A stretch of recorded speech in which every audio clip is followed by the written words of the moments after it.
दोस्तों, बचपन से हमारे पेरेंट्स ने, रिश्तेदारों ने, स्कूल में यही सिखाया जाता है, बेटा बड़ा आदमी बनने के लिए, ज्यादा पैसा कमाने के लिए बहुत सारे काम करने पड़ते हैं, बहुत हार्डवर्क करनी पड़ती है। उसे प्रूफ करने के लिए कुछ चोमू टाइप की स्टोरी सुना देते होंगे। लाइक हमारे कॉलोनी में जो राजेश अंकल रहते हैं, वो सुबह सुबह स्टूडेंट को ट्यूशन करवाते हैं, फिर फ्रेश होकर ऑफिस जाते हैं, ऑफिस से लौटकर LIC के एजेंट का काम करते हैं और शाम को कुछ डेटा एंट्री का काम भी करते हैं। तभी तो उनकी बिल्डिंग हमारी कॉलोनी में दूसरी सबसे बड़ी है। ये स्टोरी सुनने के बाद कोई भी स्टूडेंट मोटिवेट होने के बजाय डर जाए कि ज्यादा पैसा कमाने के लिए इतना बिजी रहना पड़ता है। पैसा कमाने के लिए आपको मल्टीपल अर्निंग सोर्स बनानी जरूरी है, पर उसके लिए कुछ स्मार्ट वर्क करके आप फाइनेंशियली इंडिपेंडेंट भी बन सकते हैं विद ढेर सारा फ्री टाइम। और मैं आपको एक छोटा सा इंसिडेंस भी शेयर करूंगा, जिसमें मैंने कैसे 310 रुपए को 37,000 में कन्वर्ट किया, वो भी एक साल में। बड़ा ही इंटरेस्टिंग होने वाला है। दोस्तों बने रहिए हमारे साथ इस वीडियो में। दोस्तों मेरा नाम है शुमेर और आप देख रहे हैं बिजनेस सेक्शन। दोस्तों वीडियो के शुरू में जो हमने स्टोरी शेयर किया था, उसे मल्टीपल वर्क सोर्स कहते हैं, मल्टीपल अर्निंग सोर्स नहीं। मल्टीपल अर्निंग सोर्स यानी जिससे आपको हर समय पैसा जनरेट होते रहे। पर स्टोरी वाले एग्जाम्पल में रमेश अंकल अगर बीमार पड़ जाए या उनका कुछ हो जाए तो उनकी अर्निंग सोर्स भी बंद हो जाए। तो इससे हमें पता चलता है बचपन में हमें गलत सिखाया गया। तो अब सवाल आती है,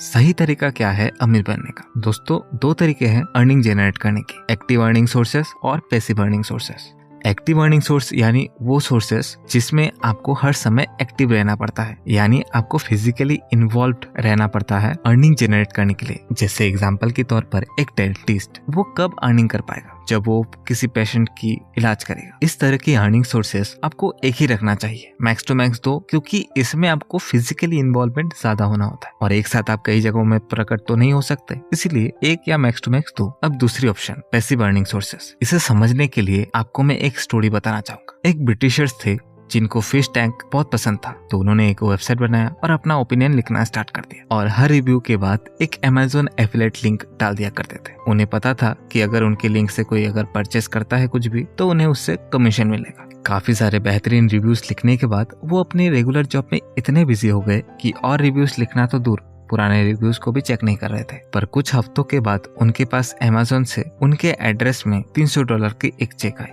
पहले तो उनकी वाइफ को विश्वास ही नहीं हुआ, जब तक कि उन्होंने उस चेक को एनकैश ना करवा लिया और एक अच्छे से रेस्टोरेंट में डिनर न कर लिया। पर आज भी उन्हें हर महीने $700 की यानी इंडियन करेंसी में 50,000 मिलते हैं, वो भी उनके क्वालिटी रिव्यूज के लिए जो उन्होंने खाली टाइम में लिखा था। दोस्तों पैसिव अर्निंग सोर्सेस वो होते हैं जिसमें आपको सिर्फ एक बार काम करना होता है और उससे आपको लाइफ टाइम अर्निंग होती है, जैसे हमने स्टोरी में देखा। दरअसल आपको मल्टीपल अर्निंग सोर्स में ज्यादा पैसिव अर्निंग सोर्सेस पे वर्क करना चाहिए और एक्टिव अर्निंग सोर्स एक या मैक्स टू मैक्स 2 रहनी चाहिए। अब हम बात करेंगे मल्टीपल अर्निंग सोर्स बनाने के लिए आपके अंदर क्या क्या क्वालिटी होना जरूरी है। पहला क्वालिटी, आप में पेशेंस होना बहुत जरूरी है। ऐसा ही नहीं, आज आप किसी प्रोजेक्ट में या बिजनेस में अपना पैसा इन्वेस्ट किया, उसमें थोड़े टाइम के लिए कुछ लॉस मिला तो आप उससे पैसा पुल आउट कर लिए, तब तो हो गया आपका अमीर बनने का सपना। यहाँ पर मैं अपने ग्रेजुएशन के फर्स्ट ईयर की एक इंसिडेंट शेयर करना चाहूंगा। 2016 की बात है, जब जियो इंडिया में जस्ट लॉन्च ही हुआ था। मेरे पास 4G डिवाइस नहीं थी। उस टाइम जैमकैश नाम से एक एप्लीकेशन बहुत चलन में था जो नेटवर्क मार्केटिंग पर बेस्ड था। अब जिनको नेटवर्क मार्केटिंग के बारे में पता नहीं,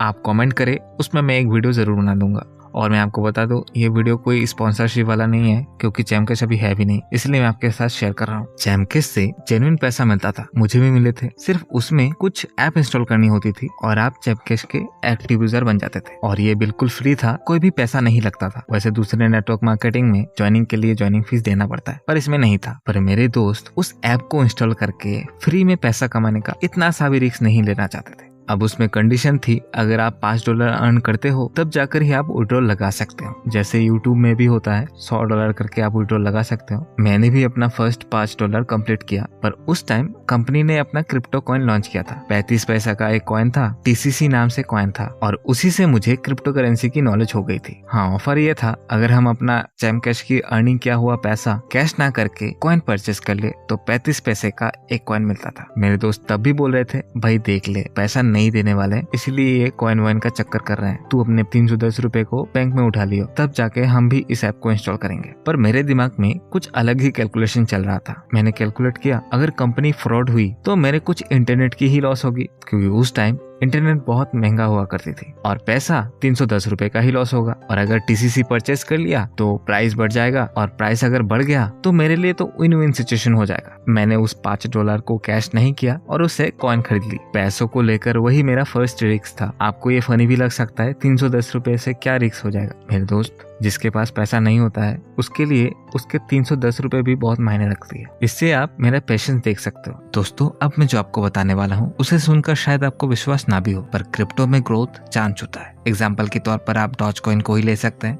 कुछ टाइम पहले 1 रुपए का भी नहीं था, पर अब 50 रुपए का हो गया। और हुआ भी वही, एक टीसीसी 40 रुपीज का हो गया कुछ ही महीनों में। जब 29 रुपए का एक कॉइन था तब मैंने आधे कॉइन सेल कर दिए और एक्सचेंज में मुझे कुछ 11,000 की बिटकॉइन मिला। मैंने सेल इसलिए किया था क्योंकि मुझे लैपटॉप परचेस करना था। 2017 की बात है, तब बिटकॉइन में बहुत ज्यादा बूम आया था। 12 लाख का एक बिटकॉइन हो गया था तब। मेरा टारगेट था मिनी लैपटॉप लेने का, पर मेरे जो 11,000 की बिटकॉइन थे 2 वीक में 37,000 के हो गए। और ज्यादा लालच ना करते हुए मैंने सारा बिटकॉइन सेल कर दिया और एक 14 इंच का लैपटॉप परचेस कर लिया। उसके बाद जेमकैश कंपनी और 6 महीने चला और कंपनी डूब गया। मेरा 3,000 का टीम बन चुका था। $200 से $300 कमाए थे उस एप्लीकेशन से और कंपनी डूबने के बाद टीसीसी का भी वैल्यू 0 हो गया था। आज भी मेरे पास कुछ 1000 के करीब टीसीसी है, पर उसका आज के डेट पर कोई वैल्यू नहीं। इससे मुझे एक तो कॉइन मार्केट की नॉलेज मिली और एक नॉलेज मिला कि कोई भी कॉइन उसके यूजेस पर और पॉपुलैरिटी पर डिपेंड करती है, जिससे मैंने आगे कोई भी ऐरा गैरा कॉइन पर इन्वेस्ट नहीं किया। इससे आप पेशेंस की एक अच्छा सा एग्जाम्पल ढूंढ सकते हैं। फर्स्ट तो मैंने $5 को कैश नहीं किया, उसे इन्वेस्ट करी। उसके बाद कॉइन को टाइमली सेल किया और जब तक मुझे मेरे पसंद के लैपटॉप नहीं मिला मैंने अपने बिटकॉइन को होल्ड करके रखा। जिससे हुआ ये, मेरे पड़े हुए बिटकॉइन का प्राइस भी बढ़ गया। इसको आप लॉटरी नहीं कह सकते। नेक्स्ट है लीडरशिप क्वालिटी। लीडरशिप क्वालिटी इसलिए जरूरी है क्योंकि आपको लोगों से काम निकलवाना आना होगा, क्योंकि सारे काम तो आप खुद नहीं कर सकते, इसीलिए। और अंत में बताना चाहूंगा, मल्टीपल अर्निंग सोर्स बनाने के लिए कुछ important principles. Multiple earning source बनाने के लिए फर्स्ट प्रिंसिपल है, आपको एक बार में एक ही काम करना चाहिए, वो भी पूरे फोकस के साथ। मिनिमम 10,000 घंटे लगते ही हैं किसी भी काम में मास्टरी हासिल करने के लिए। उसके बाद आप उस काम को किसी और को सिखाकर आपको उस काम से बाहर निकलना चाहिए। एक बार में एक ही काम इसलिए करना चाहिए क्योंकि आपने कहावत तो सुनी होगी, मल्टीपल नाव पर अगर पैर रखेंगे तो पैर फट सकता है। और सेकंड इंपॉर्टेंट प्रिंसिपल, आपको पहले तो एक तगड़ा वाला अर्निंग सोर्स बनाना चाहिए और उसके प्रॉफिट्स को फालतू चीजों में खर्च ना करके दूसरे टाइप के अर्निंग सोर्स बनाने के लिए खर्च करना चाहिए। और वो भी पैसिव अर्निंग सोर्स होना चाहिए, जैसे रेंट, डिविडेंड, इस तरह के। दोस्तों, वीडियो कैसा लगा कमेंट में जरूर बताएं। इस वीडियो से अगर आपको थोड़ा भी इन्फॉर्मेशन मिला हो तो वीडियो को लाइक और चैनल को सब्सक्राइब करके आप हमें रिवॉर्ड दे सकते हैं। धन्यवाद।